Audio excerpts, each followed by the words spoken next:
Good morning, everybody.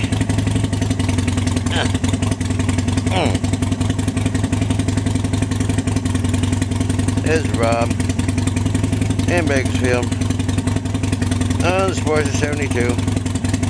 Getting ready to head to work. Trying to get my gloves on my swollen hands.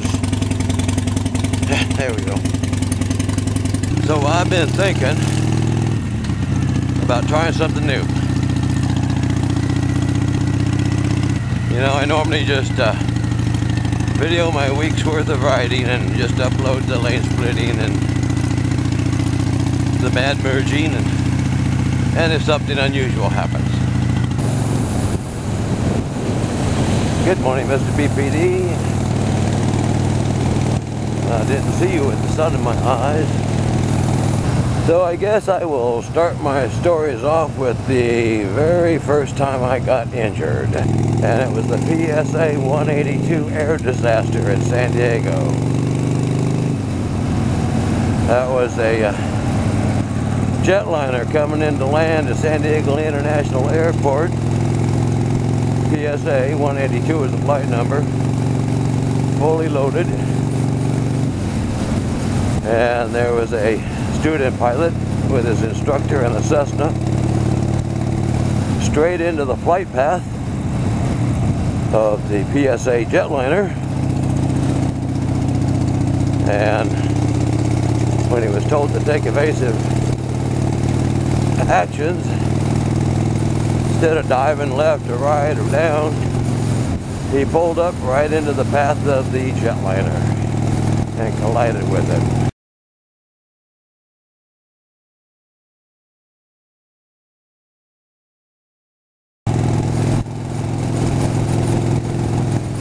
They both crashed into the neighborhoods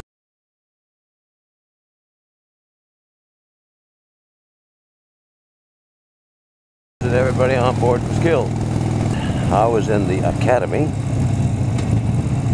The department needed people to guard the crash site, so they brought up a bus and loaded everybody up from the academy into the bus and took us down there and posted us around the neighborhood. I spent about an hour, maybe 2 hours at that perimeter post when a supervisor came by and told me to get in the car. They were collapsing the perimeter and he was going to assign me a new spot. They took and dropped me off at the end of the street or alley. I think it was an alley, if I remember correctly. Anyways, it was about a half a block from the impact site of the jetliner, where I was put to guard along with a female recruit, and then there was a couple other full duty officers there. The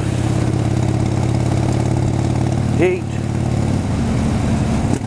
from the jetliner burning up was so bad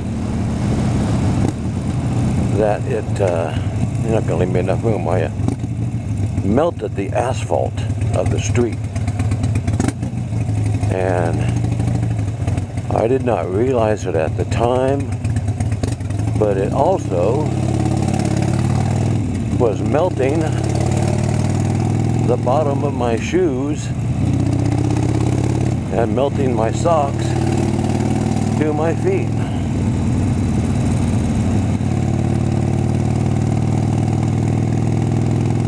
I spent about 9 hours at that post. During that time,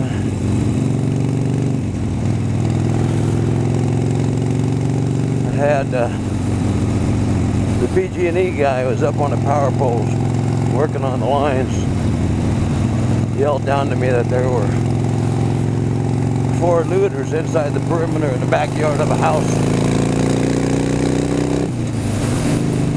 So I told the female recruit I was with to go tell those regular officers that I was going down there and get them. So I went down about 3 houses down, caught all four of them coming out of the back of the gate.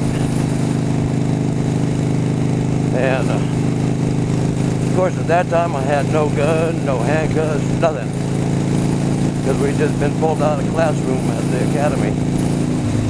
So I told all four of them I was going to escort them out of the perimeter. Had them all get in a single file line, and we walked to the end of the street where the regular officers promptly arrested them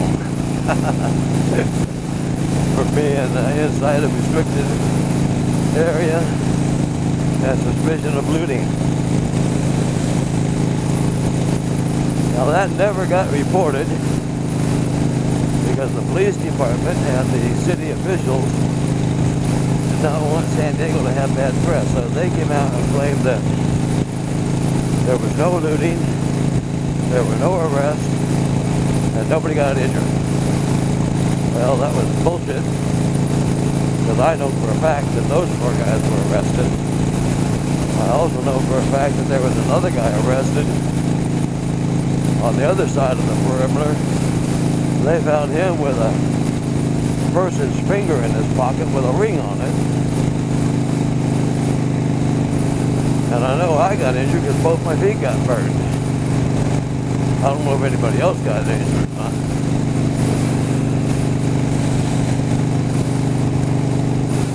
Anyways, along with that story, spending the 9 hours out there, the supervisors of the academy had apparently thought I had quit and walked off the job because a couple other officers had done so because they couldn't take all the blood and guts and gore, because we were standing in the middle of body parts. I don't want to get too graphic, but I ended up throwing that pair of shoes away because of what was on them when I got home. And there were body parts laying all over the place that they were collecting up. So anyways, they didn't know I had been moved from the outer perimeter to the inner perimeter. They just assumed I had quit and gone home. So when the graveyard shift came on, a lieutenant came by. He realized by my uniform that I was an academy officer, not a full sworn officer. And arranged for my transportation back to the academy, which by that time was all closed and locked down. So I ended up having to drive myself home. Well, I went home and took my shoes off, and when I got my shoes off, I realized the bottom of the soles were burned. There was all kinds of blood and guts basically on the bottom of my shoes, so I threw them away, and I couldn't get my socks off because they were melted to my feet, so I ended up having to drive myself to Kaiser Emergency, where they had to cut my socks off, cut and drain the blisters and bandage up my feet. And they gave me a doctor's note to go on my duty for the next 10 days. I had first and second degree burns on both feet. So I report to the academy the next morning with my little note from the doctor. The thing was, we only had, I think it was like 2 more weeks left to the academy. That week was the final physical exam. I was given 2 choices. Quit that academy and reapply for the next academy, or stay in that academy and finish out the physical exam test as best I could. Well, needless to say, I chose to stay and finish out the academy the best I could. I went from being the top of the class in the physical to being down at the bottom of the class. But I still finished that physical agility test. I ran it, I jumped the walls, I dragged the dummy, I did everything we needed to do. By the time I was done, both feet were bleeding through my bandages.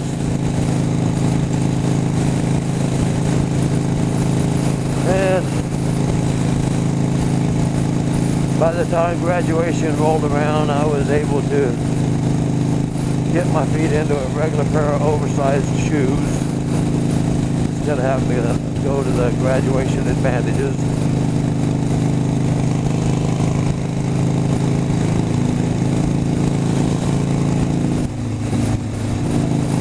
The other thing that really kind of ticked me off about that was that every time I come up for rotation and to go to another department, another district, another unit, another area, whatever, I'd get hammered for scoring so low on the physical agility on the last test in the academy. So I would have to explain to them why.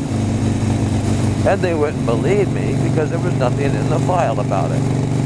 Because nobody did any paperwork on it or put anything in my file. And since the department and the city had gone on so much about how, oh, nobody got injured and there were no arrests made, they just thought I was full of shit, I guess. I knew I was telling the truth. And I would tell them, well, if you want, I'll pull my shoes and socks off and show you the scars on my feet. And to this day, I still have the burn scars on both feet. So, there you go. That's my story about the PSA 182 air disaster. And I'm not going to get all graphic and gory. So, that's the graphic and gory part is what really sticks with me. I can still close my eyes and see that mess.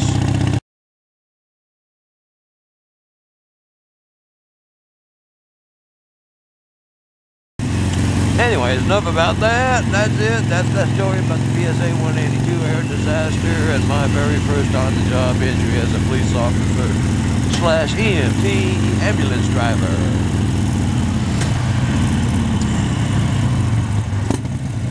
Didn't save any lives that day. I didn't even get any recognition for making my first 4 arrests. Because since I was still in the academy and had not graduated and been officially sworn in, the regular officers took credit for the arrests. Which, that's fine. Who cares? I cared back then, but I don't care now. I mean, all the guys and gals in the academy knew I was the first one to make any arrests. So that's all that matters, is that your peers know what you do and respect you. So I hope you enjoyed my little story.